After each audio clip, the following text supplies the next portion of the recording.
Hey everybody, welcome back to my book chat channel. So this is another book review.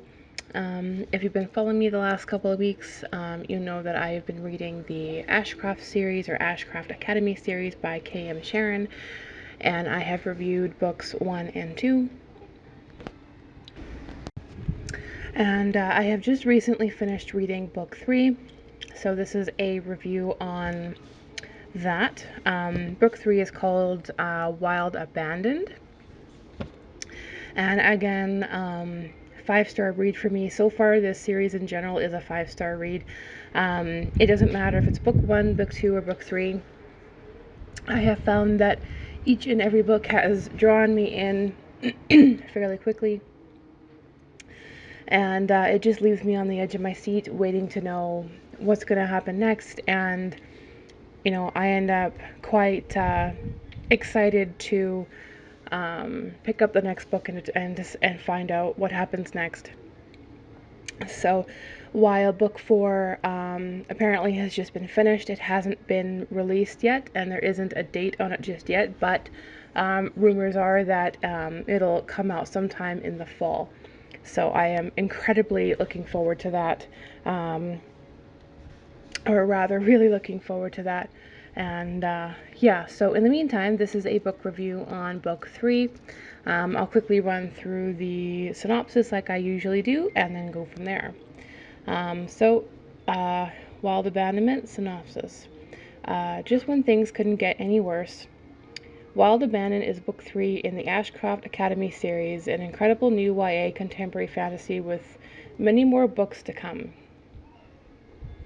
Ainsley. I've barely survived the first few months at Ashcraft Academy, but the trouble I'm in isn't over yet. I'm caught between wanting to avoid an ancient supernatural entity bent on revenge and the witches it's hunting. I'd love to call it quits, but Ashcraft holds the secret to my dad's death, and the investigation is never finished. Sydney. My mother, the high priestess of her coven, is watching me like a hawk ever since she found out there's a supernatural entity on the loose, and that I may know more about it than I've admitted. She claims that she and the elders are taking care of the situation, but all I've seen is a whole lot of nothing. My friends are going to have to take matters into our own hands before it's too late and more witches get hurt. So, as it's suggested in the synopsis, book 3 just continues right along with the storyline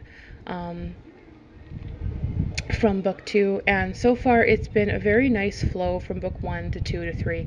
There hasn't been a whole lot of stops. If anything, it's just been a nice smooth transition where it doesn't leave you questioning anything, it doesn't leave you confused, it doesn't, just jump into some random scene at the beginning of the next book, leave you doing the hold on, did I miss something, where I have definitely come across that situation in both books and TV series in the past, and it's incredibly frustrating.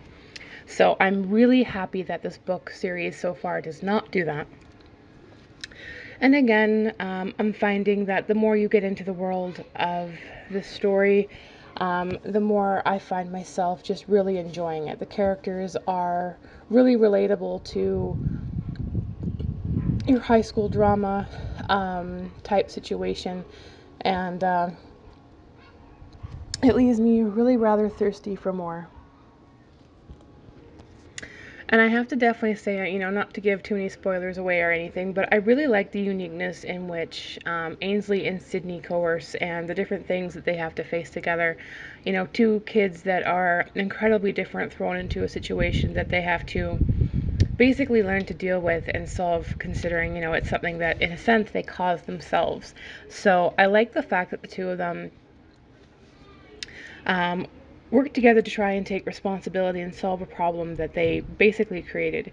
So I really enjoy the problem solving and the bonds of friendship and the bonds of family that are being created slowly, and the dedication that each one has to the friends that they're, or the circle of friends that they've created. So yeah, no, I really, really enjoyed this book, and I highly recommend this series to anyone who wants a very easy flow reading book, something that's, you can draw you in. It's very difficult to put down and walk away. Um, just to, again, and to point that out, I basically have read every single one of these books all within a course of a day. So, and for me, that's not always easy for me to do, but I have found a way to do it. And each one has just been gradually getting better and better. And as far as I'm concerned, there isn't much to get better on. So it's definitely a really rather enjoyable book series so far.